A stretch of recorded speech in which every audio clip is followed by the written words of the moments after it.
My name's Emma Batchelor, and I am the Shareholder Engagement Lead here at ACCR. Thank you so much for coming to tonight's webinar. I'd like to start with an acknowledgement of country. I am speaking to you from Ngunnawal and Ngambri land in Canberra, and I would like to pay my respects to traditional owners, to emerging leaders, and I would like to say that I commend myself to continuing acts of reconciliation. So thank you again for attending tonight's webinar. We'll be talking about corporate democracy in action, a very exciting topic at ACCR. Tonight we'll have Brynn O'Brien, our Executive Director, speaking in the first part of the webinar. And then in the second half of the webinar, I'll take you through some of the more practical parts of participating as a shareholder. You'll have just seen our slides change. That's my colleague Vanessa in the background. So a big hello to her. She's working with me in shareholder engagement as well. So as I've mentioned, there's Vanessa. There's two distinct parts to tonight's webinar. So if you are a shareholder with us already, you might not need that kind of practical information that I'll be focusing on in the second half. So please feel free to leave after Brynn's part. We'll also have an opportunity for Q&A. So Brynn will be able to answer any questions you might have on kind of the thematic work that ACCR does and some of our research and impact. And then if you have any practical questions, hopefully I'll answer them in the second part, but I'll be able to answer them then as well. So I think that's all of the housekeeping. So we'll pass over to you, Brynn, to begin. Hi, thanks Emma and Vanessa. Hello everyone. Welcome to our webinar on corporate democracy in action. I'm Brynn O'Brien, the Executive Director of ACCR. I've got a husky voice tonight because I've been in 2 full days of strategy meetings, and I am really excited to talk to you. Just also want to acknowledge I am joining you from the land of the Gadigal and Bidjigal peoples of the Eora Nation. Pay my respects to elders past, present and emerging, and acknowledge that sovereignty was never ceded. We live on stolen land. And so this is a really important theme when we're talking about corporate democracy, because corporations have an enormous impact on the lives of everyone in Australia, but in particular on the lives of First Nations peoples whose land is the subject of extraction primarily, and activity of corporate activity. So I am going to talk to you a little bit about corporate democracy in Australia, how you can get involved in what we do and in fact what we do. In Australia, so ACCR is a non-profit organisation, as you'll be aware, that holds shares, small strategic shareholdings in listed companies for the purpose of engagement with those companies. So we have a portfolio of shares in some of Australia's major companies, both or from all of the perspectives. So the land that we deal in is the land of environmental, social, and governance risk. So the kind of non-financial risk that can translate into financial impacts on a business over time. This is the space that we engage with companies on in Australia. So shareholders in Australian listed companies can have a say about what companies do. They can make arguments to the board about how companies should be managing these kinds of risks. And I'm going to give you a few examples of those kinds of risks. But before I go into that, I'll just describe a little bit of the mechanics of what we do. So Australian democracy is participatory in nature. So each share in an Australian listed company, a regular listed company, attaches to a vote, a right to vote. It attaches to some other rights as well, but primarily the tool that we use is are the kind of combined tools of voting and of making proposals to boards via the tool of shareholder resolutions about how they should modify their behaviour to better align with environmental and social principles in Australia. So we have a few different areas of practice. Our climate and environment stream of work looks at the emissions impacts of Australian companies. Our workers' rights stream of work really looks at the relationship between corporations and workers through their immediate structure and also into their supply chain. We also cover First Nations issues. So over the last 12 months, we've been quite involved in the conversations around the iron ore sector and cultural heritage protection, which has been a huge topic of conversation over the last 12 months. We're almost, I think, to the day, 12 months from when Rio Tinto detonated the Duke and Caves in the Pilbara to absolutely devastating effect for the traditional owners there. We cover as well sort of that kind of generalist bucket of issues, which is the human rights impacts of Australian corporations. So where corporations are involved in practices that are discriminatory or that have impacts on communities overseas. So ACCR we cover the largest companies in Australia.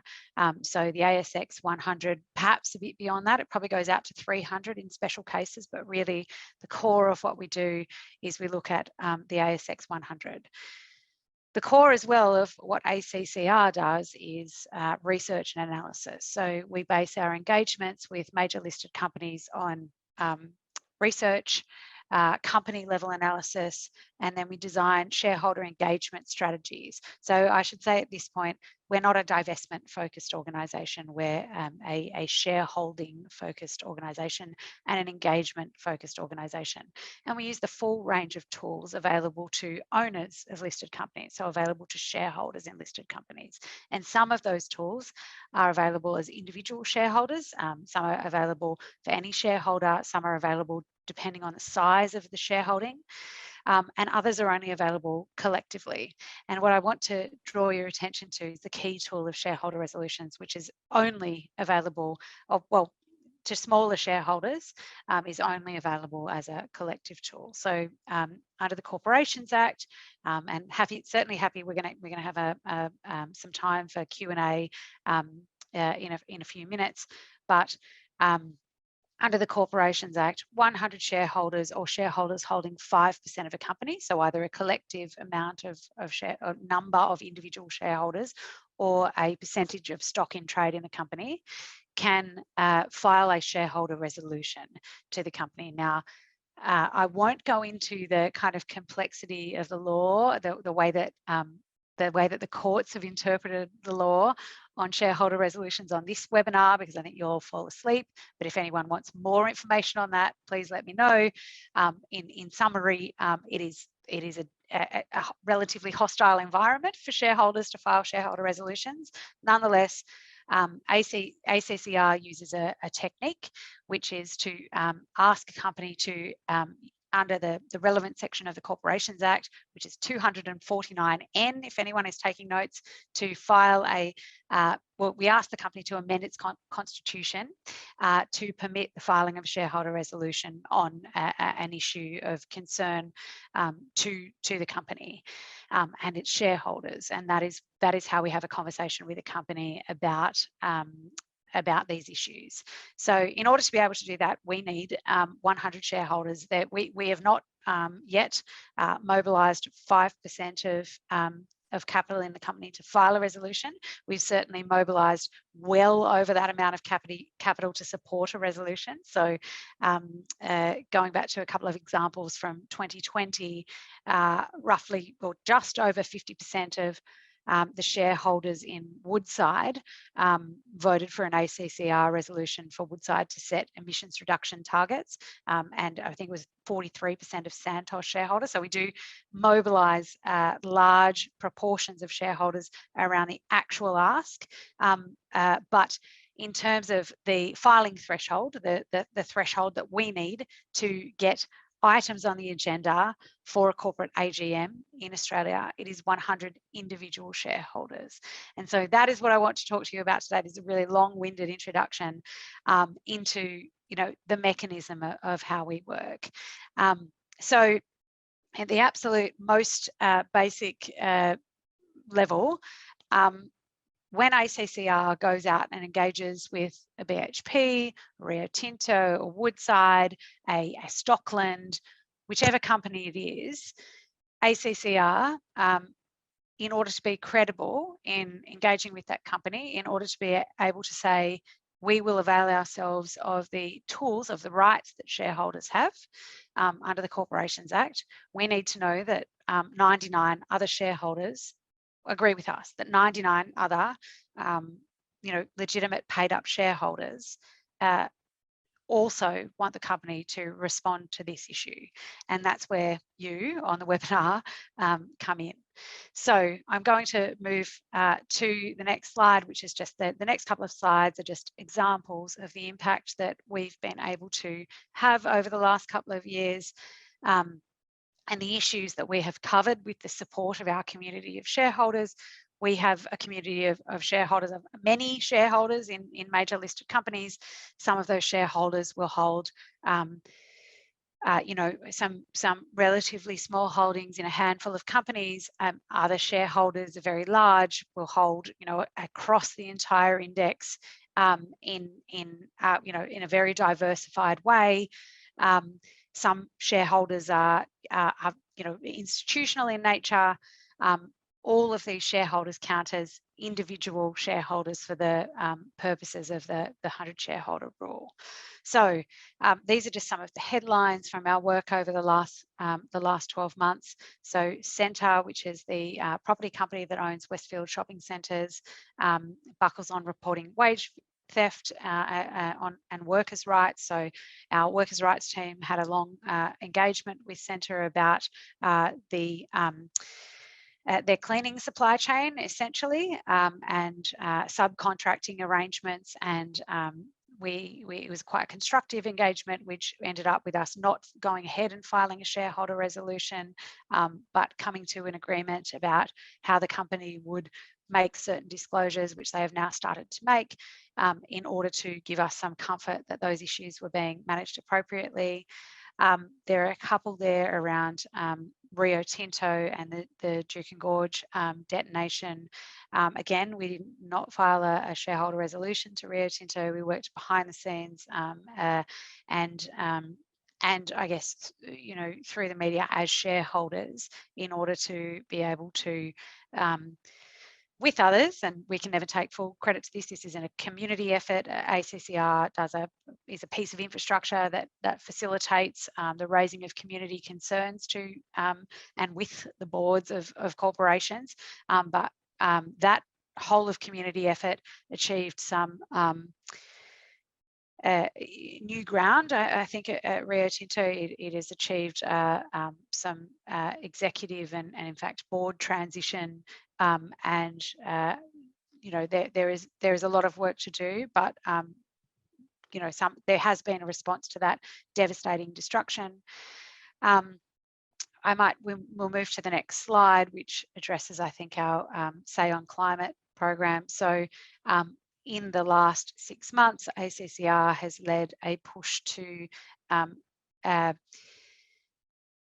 persuade companies that it is in their interests and the interests of their shareholders to adopt a new format for reporting their emissions footprint against the Climate Action 100 benchmark. And if that's Climate Action 100 is a global investor initiative of around $54 trillion of assets under management that has recently benchmarked companies all around the world, 167 companies all around the world. And the Australian oil and gas companies do not perform particularly well on that benchmark. So ACCR filed a set of shareholder resolutions to Woodside, Santos and Oil Search, asking them to come up with a transition plan that aligns with this massive global investor initiative. So we filed resolutions to do that, and all 3 of those companies agreed to deliver in the next in advance of their next AGM, not only a transition plan, but to give their shareholders a vote on that transition plan, a vote on its acceptability, which we think, in the absence of regulatory action in Australia, so we exist in a regulatory vacuum on emissions, on company disclosure on emissions, and in a whole other range of ways on climate. ACCR's actions in putting forward these votes and getting companies to agree to make these disclosures, and then in 2022 give their shareholders a vote on those disclosures, whether they're adequate, whether the transition plan aligns with the Paris Agreement and the Climate Action 100 benchmark. Has been an extraordinarily successful campaign. As to whether it's successful in reducing emissions in the real economy, which is what, of course, in our climate program we are focused on, that will have to play out over the next 12 months. So we'll go to the last slide, which I think for me is just a list of the companies that are in our engagement universe for the next half. So you'll see it is a really broad range of companies. We have utilities, financial institutions, diversified miners, retail and property groups. It is a really diverse range of companies. So ACCR has engagements really across the index with companies of interest to us. We go and meet with companies, we meet with their major shareholders, we listen to their shareholders about what are the issues of concern for them. If you're a shareholder, if you represent a major institution joining this call, we would love to hear from you if you have any particular concerns about these companies across any of the issues that we cover. And we would love to kind of have a dialogue about what might be the strategic points to move them forward in the direction of managing environmental and social risks in order to preserve, protect, and enhance shareholder value over time. Please get in touch with us, and I know there will be contact details at the end of this presentation, but you can certainly find us on our website. But in terms of priority companies over the next 6 months, really within the kind of climate transition planning initiative, so trying to ask companies to give their shareholders a disclosure on their climate transition plans and a vote on those plans in the next half, in the next year, in the way that we've done with Woodside, Santos and Oil Search. The priority companies are BlueScope, South32, Orica and Incitec Pivot. On the property side, on the kind of this long-term piece of work that we have been doing in really trying to expose and draw out the risks to companies, to workers and to shareholders of labour subcontracting, particularly in the cleaning supply chain. So the first company that being the kind of kickoff of our engagement being Scentre Group. We are now looking at Dexus and Stockland. They're kind of priority companies for us in the next half. And then some of you may have seen the journalistic work that has been done by Richard Flanagan and Josh Kurtzel on TasSal Group in relation to the salmon farming, in relation to salmon farming in Tasmania. That is also an area of interest and exploration for ACCR over the next 6 months. So if you do hold shares in Australian listed companies, if you do wish to have a say about their environmental and social conduct, if you think that those issues are important and you would like to join with a community of other shareholders in order to be able to have a collective voice, have a collective say, and really assertively, I guess, forcefully raise that voice to an engagement level with the company, whether that's through private engagement or if that is unsuccessful through public engagement, please do get in touch with us. So this is the universe of companies that we are looking at for the next 6 months and beyond. And we would love to hear from you if you are a shareholder that is interested in working with us. So with that, Emma, I think you are facilitating Q&A. Yeah, please come at me, basically, as the kids say. Yes, so please do ask any questions. If you have any, you can pop them in the Q&A box and then we'll be able to answer them. I forgot to say up top that this webinar is being recorded, so if you don't feel comfortable asking a question in that setting, that's absolutely fine. You can see our email address just on the bottom of that slide, and feel free to email us separately. I've just seen one question, Emma, about Tassal, and it's, you know, this is a company that I'll read out the question. You know, he has a really seriously bad environmental record, and I commend to you Richard Flanagan's recent book if you want to understand that. Will they actually engage with you in a meaningful way? We have had previous engagement with Tassal, so we have had we have engaged with them in the past over the resilience of their business model in relation to rising sea temperatures on the east coast of Tasmania. So it was really a climate-focused engagement. We hope and expect to have some sort of conversation with them in the coming months about the issues that have been raised on their broader salmon farming, ocean-based salmon farming business model, and certainly there seem to be some governance issues in play. So look, we do expect to get meaningful engagement and reserve the right to escalate into from private engagement into public engagement using the tactics of shareholder resolutions if necessary. So if you are interested in Tassal and you'd like to be part of that, absolutely get in touch. The next question is, what is the process of becoming a shareholder and what would be the minimum number of shares required? And that's the following question as well. Is there a minimum number of shares required to be held per person? Emma is going to get into this in the second half of the webinar, but spoiler alert, there is no minimum number of shares required to be held. There is generally a minimum parcel that you can buy on the market, and that is $500 of shares. So that may be 3 shares, or it may be, 50 shares. It is that is generally the minimum. I'm going to leave the question of what is required to become a shareholder to Emma. That is Emma's expertise, and she will walk you through that in a moment. There's another question that says, aside from climate change and labour, what other aspects have you been engaging on? So, look, we aim to cover, and there's obviously resourcing and prioritisation questions in play. There are really there is the full range of ESG issues, so environmental, social and governance issues. And if you're a shareholder out there and you are interested in a particular issue with a company or with a sector that you think is not on our radar, then absolutely get in touch with us, and we would love to hear from you. We're always interested in these various ways of understanding how these traditionally known as non-financial factors factor into a company's long-term shareholder value.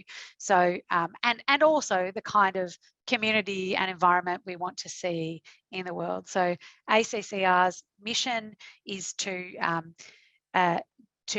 facilitate, I guess, the expression of the concerns of ethical investors, which includes us and other shareholders that want to see corporations behave in a way that takes into account the issues of society and our environment and climate, the world that we live in. So that is the kind of lens that we bring to this work. So just to give you a couple of examples of issues that are outside the climate and labour space, I guess the Tassal issue is one. That's a more kind of strictly environmental issue that we're really looking at the moment. and our kind of engagements on First Nations cultural heritage issues are another, certainly not in the labour space, but in that more generalist human rights space. And we also are absolutely concerned with good governance at companies. One issue that crosses all of the areas that we cover is the issue of lobbying by the trade associations funded, the industry associations funded by major listed companies in Australia. So to give you an example, BHP and Rio Tinto, our major diversified miners, are paid up members of the Minerals Council of Australia. The Minerals Council of Australia has an active lobbying program across all of these issues. They have an active lobbying program on climate policy, of course, and they've played an incredibly destructive role in that policy area for over at least 2 decades. We've put a lot of pressure on them over the last 18 months, or sorry, closer to 36 months now. We have put a lot of pressure on them over that time. There have been some improvements, but they are not the actors of, like, they are not positively acting at this moment in time for a safe climate, and we would like to see them get there. In relation to other policy areas that the Minerals Council of Australia covers, they cover workplace health and safety, and they lobby actively on that, not always in the interests of greater safety. They cover First Nations cultural heritage, of course, and what mining companies can do on Aboriginal land. They cover basically, every issue that I'm certain right now, and it wouldn't take much Googling to find out, that they are actively involved in the state border reopening discussion. So the issue of lobbying covers all of the thematic areas that we work on. And so we see that very much as a G issue, a governance issue. So we cover that whole space. That was a very long-winded example. I'm sorry. All good. I'm going to give you one last question. Daisy, Stephen and Wendy, I hope I will cover all of your things in more detail in a moment in my half. So I'm going to leave you in the question box just in case I don't. But I'll give you one last question, Brynn, from Samantha.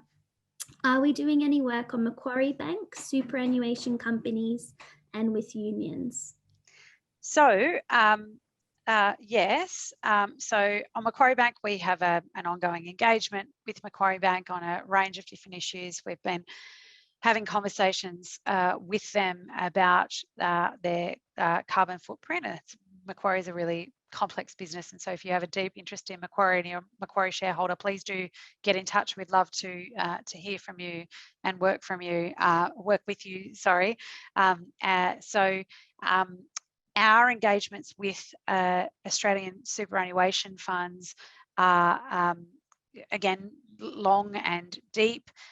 We have regular conversations with them and their industry representatives. We engage with them across the full range of ESG issues. They, like us, are interested in everything from governance issues to climate change issues and how to manage climate risk across portfolio, to specific human rights or labour impacts in their value chain. And yes, we, of course, particularly in the space of labour rights, we do have engagements with the Australian labour movement, with trade unions. So in terms of what we do with our shareholders, that is, very much focused on listed companies. So Macquarie Bank falls into that, but superannuation funds and trade unions don't. But they certainly are kind of key stakeholders of ours. Thank you, Brynn. We might leave this first half of the webinar here, and then we'll move on to the second part that's more related to participation and the nuts and bolts of that. If, Brynn, you're free to stay on. If anyone has any thematic questions, you can still pop them in the chat and Brynn can answer them. And then depending on how fast I am, we might have more time for them at the end.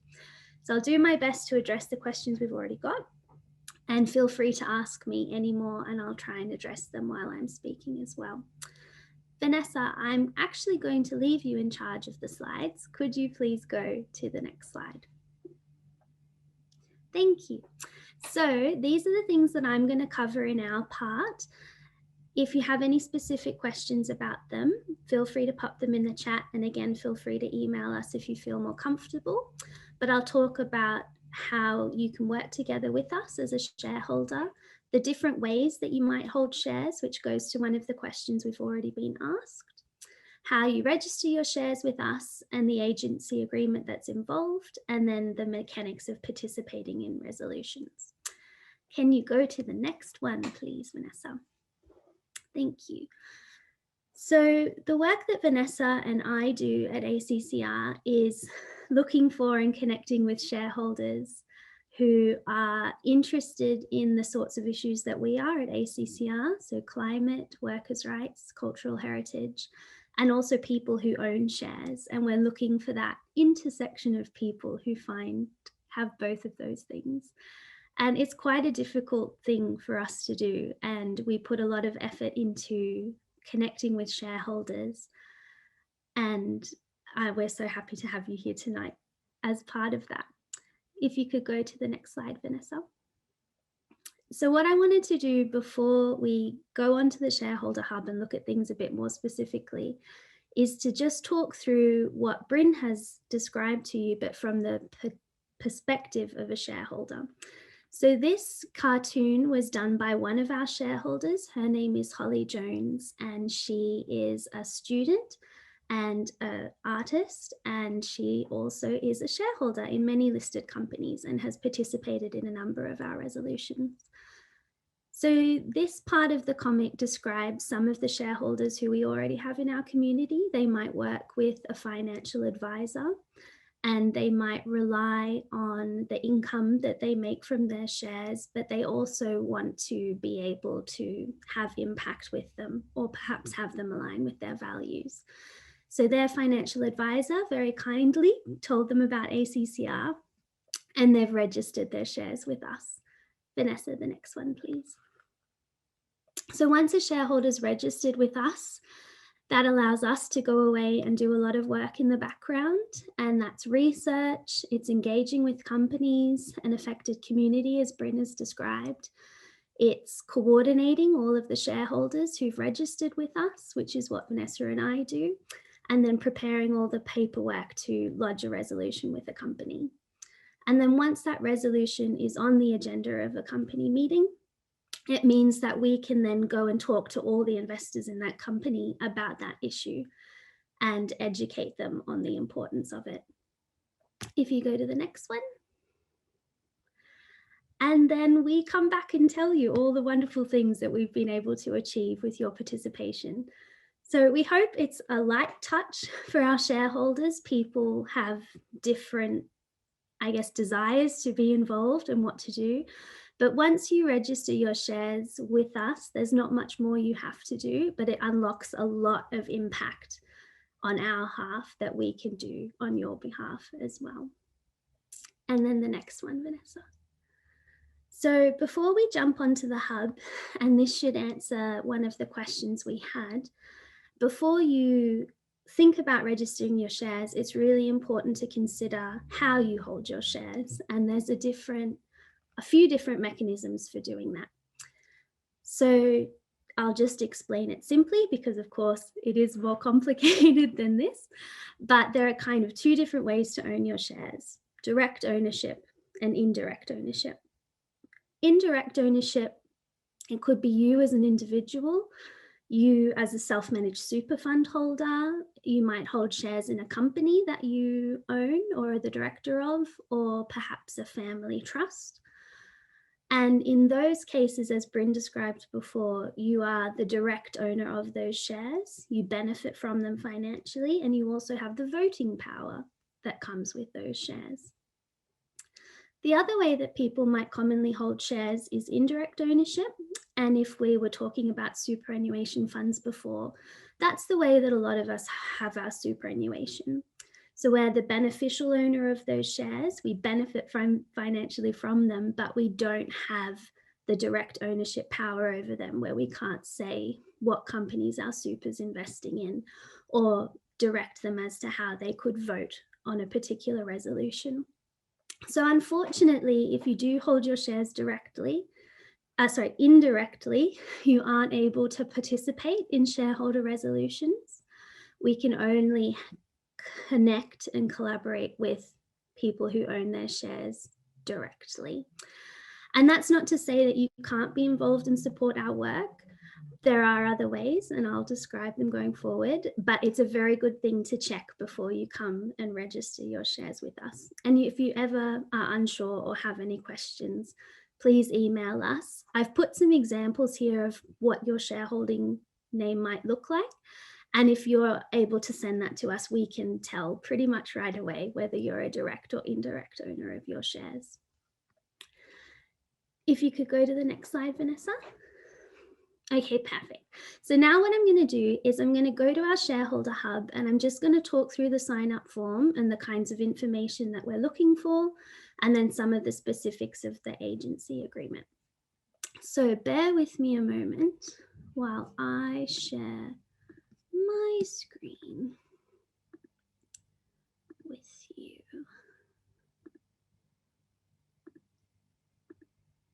Okay, hopefully that's worked and you're now seeing our website. I'm just going to move us down here, excuse me. So this is the homepage of the ACCR website. You'll find information about the research that we produce, news about media releases, things that we're involved in, a bit about us as an organization. But as a shareholder, the shareholder hub, which is over here, is the place for you. So if you see that purple, that's where you want to be. So this section of the website, this is our kind of first pass at it, and it's something that we're working on at the moment. So we're working on redesigning our shareholder sign-up forms, and then we've got a lot of content in the pipeline that we'll get up here to in the next couple of months as well. But in the meantime, if you come and you'd like to register your shares with us, you can do so via this form. And if you have already registered with us and just want to update your shares, it will prompt you to go to that page. But if not, you can keep going. And then the information we ask of you is just the minimum amount of information that's required for us to verify your shareholding at a share registry. So anytime you purchase a parcel of shares, that will appear on the company's share register. And when we lodge a resolution with a company, they will check every shareholder that we've put forward against that register. So what I do before we lodge is also go and inspect the register and double check that everybody's there and that their information is correct. So when you come to this form, the information that appears on the register is your name, the name of your shareholding, and your address. And that's all. So when you put in,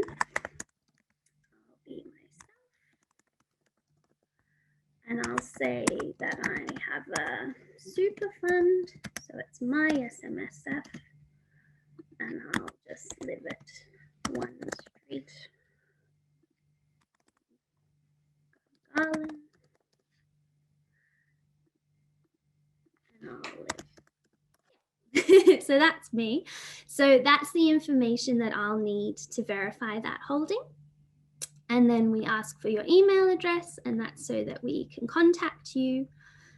And you can pop in your phone number if you feel comfortable, but I won't rarely call you, but you're of course very welcome to call me.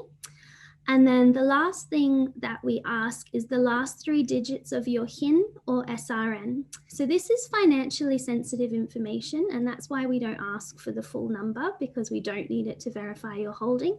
But it is there as a prompt to just go and double check if you do still hold those shares, because we do have maybe about 10 to 15% of shareholdings that are registered with us are either sold or aren't held, or there's a problem with them.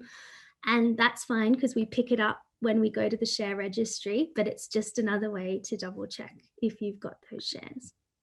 The other thing is, if you can please tell us how you found out about us. I'll say a webinar, because that's what we're doing tonight. We're trying a lot of different things to reach out and connect with shareholders. And so it really helps if you let us know how you found out about us, because then we'll know what's working and what's not. So once you've got all that in, you can let us know what shares you hold. And we have about, I think we've got between 90 and 100 companies here. And they're all companies that we're either regularly engaging with or would likely to be engaging with based on their activities. So you can just come through, tell me what you've got. And just by saying what shares you have, that's not locking you into any particular resolution. It just translates in our database that we can look at any time and say, oh, we've got 60 shareholders in Qantas. We could proceed to a resolution without much work. Or if we wanted to put one to Borrell, we could think we only have 10 shareholders. We need to do a lot of work to find more shareholders in Borrell.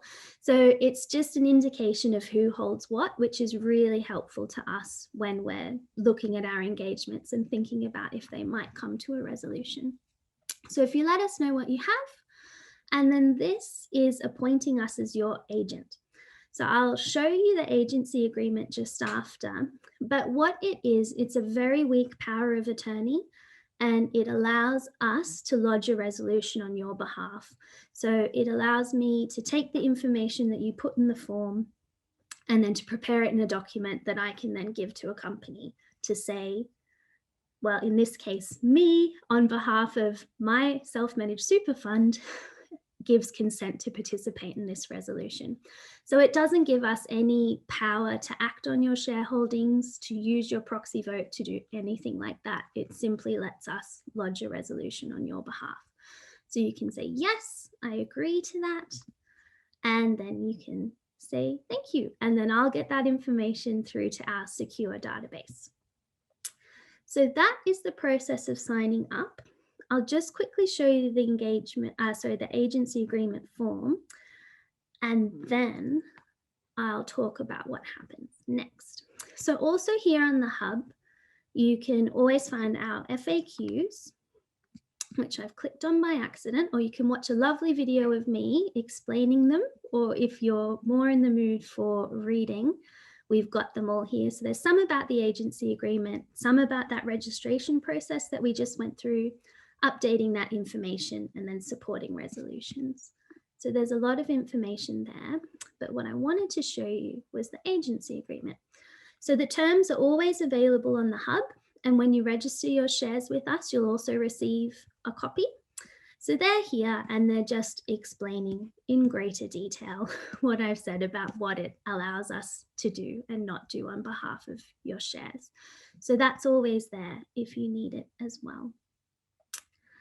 Once you've registered your shares with us, and if we're going to put a resolution to a company, let's say BHP, we will then contact everybody who holds shares in BHP, who's registered with us as holding them, and then we'll let you know the content of the resolution. And it might be about membership of their lobbying associations like the Minerals Council, it might be about emissions reductions, it might be about cultural heritage. So we'll let you know what that resolution is, and then you'll have the opportunity to say, yes, that's fine, very happy to proceed, or I'm not very interested in that. No, please don't include me in the list of shareholders supporting this.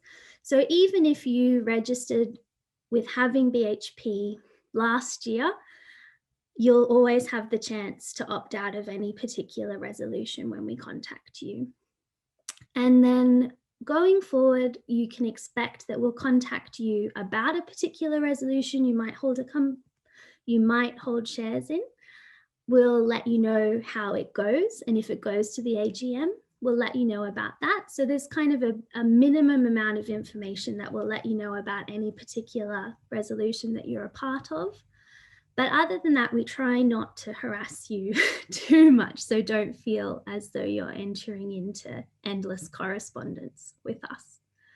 I think I might have covered everything. I'll stop sharing my screen, and then if there's any more specific questions, I'm very happy to answer them. Oh, I've gone very fast as well. Apologies, everyone. I've whizzed through.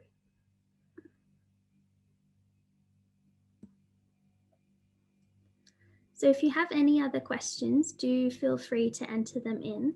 One thing I will clarify actually is to go back to Wendy and Stephen's question about a minimum parcel. So as Brynn said, you don't need a particular number of shares. One share is sufficient, but there is a minimum trade that takes place. So sometimes we do have shareholders who will purchase specifically to support a resolution that's close to them and something that they're interested in. And in that case, they might purchase a minimum parcel of shares. And also, sometimes people will sell down. So as Brynn said, we're not really interested in divestment as an organisation, as we want to continue to hold shares to open up all those levers of power. But if it's a company that you have a substantial holding in that you don't want to anymore for whatever reason, you can also consider just selling down and retaining a minimum parcel so that you can still participate in things like this. Oh, lots of new questions. Okay, hold on. I can just see one question, Emma, which is how we're funded. We're generally funded philanthropically. So we have major donors and minor donors. We have donors of all shapes and sizes who are interested in corporate democracy in Australia. We have, there's a couple of different ways that you can make donations to ACCR. If you are interested in making donations through a DGR organisation, a DGR, to get DGR status, so to have tax deductibility for your donation, then we can accept those kinds of donations for our research and publications work. So we are an approved research institute, and we do, and that is the way that we accept DGR donations. So we accept DGR and non-DGR donations.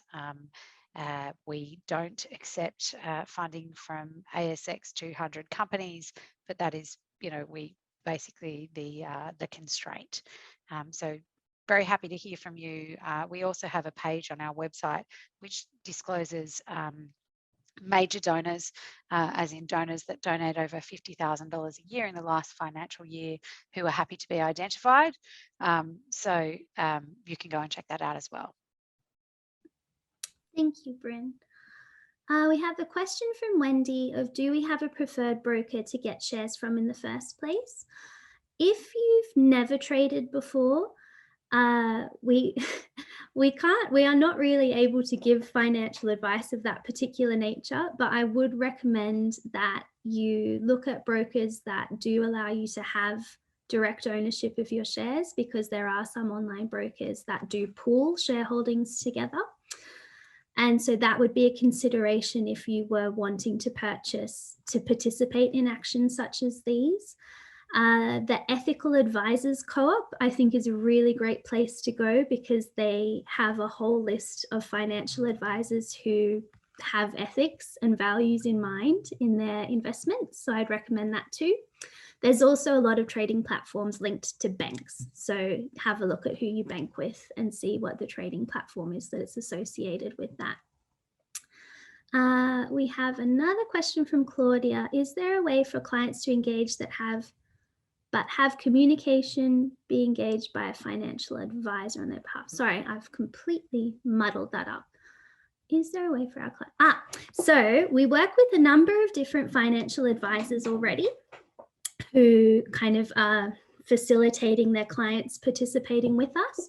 So if you are a financial advisor and you do have clients who would like to participate in this kind of work, one of the things we have to consider is the way the shares are held, of course, but there's workarounds and things we can do for that.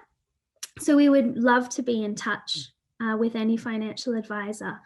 And with the existing relationships that we have, we can really tailor that to the advisor and work with you in a way that makes the best sense for you and your clients. Because we have some people who have up to 100 clients signed up, And so we've got a way to make that work to just having a handful.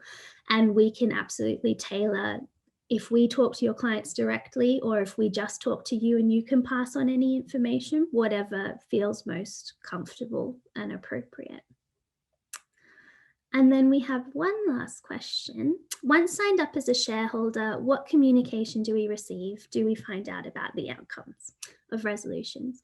You absolutely do. So if a company you hold has gone to a resolution and you've opted in to participate in it, we'll keep you up to date of if that resolution is accepted by the company and will appear on the company's annual general meeting, or if we might have withdrawn it, because sometimes that can happen too. And as Brynn mentioned before, Centre Group was a good example of that, and that we prepared to file, and it really was the threat of filing that allowed us to get the company to agree to what we were asking in terms of safe conditions for workers without the resolution. So then we were able to withdraw. So if you've consented to be a part of a resolution, we'll let you know what happens with it. So if it's withdrawn or if it does go to the meeting, if it goes to the meeting, we'll then let you know what happened at the meeting and what the results are. We also have a lot of shareholders who, so I guess there's a distinction between being a shareholder and forming an agency agreement with us that allows you to participate in a resolution. But then also as a shareholder, you have your voting right. And if we do get a resolution up, you can also vote in favor of that resolution. So that's kind of two mechanisms you have to participate in the resolution. And so once a resolution is up, you can vote in favor of it if you'd like to. And then also we have some shareholders who give their proxies to other people so that they can attend the meeting. And often that's traditional owners or other members of affected community. It might be workers. And so we do have shareholders who are happy to give their proxy to allow others to attend a meeting and ask questions as well. So many things can happen at a meeting, and we would absolutely let you know what happens, what the result is of the vote, and then what the next stages are. Because for a lot of our engagements, they're multi-year. So we don't just put a resolution once. To some companies, come back every year asking for that bit more. And for some companies, we can achieve a lot in one go. So we do always let you know, and I think it's good to think about it as a long-term thing as well. All right, I think we've answered all the questions, and if there aren't any more, we might have an early mark, which is fun. But do feel free to contact us separately. We'll send out a follow-up email tomorrow to everyone who registered and attended, so there'll be links to lots of information to make it a bit easier for you. But if you have any specific questions, please do get in touch with us. Thank you so much. One final thing to add would just be, if you are joining us as a representative of a company or an investment institution, we would also love to hear from you. So please do get in touch. We're really happy to be transparent about our the tools that we use and how we use them, and to have a really constructive conversation. When we come out into the public sphere with an engagement that's usually perceived as adversarial, the majority of conversations we have with companies are lead to good outcomes in the mutual interest of ethical shareholders and the company, without the need for escalation. So please do get in touch. We would love to hear from you. Thank you so much, everybody. Oh, also, I must give a plug to our next webinar, which will be in about a month's time. We'll send invites out and it'll be on all of our social media. We're going to hear from Dr. Katie Hepworth, who is our colleague who leads our workers' rights program. So she'll speak more in-depthly about the work that we're doing there. So thank you, everyone, and we'll be in touch soon. Thanks a lot. See you later. Bye.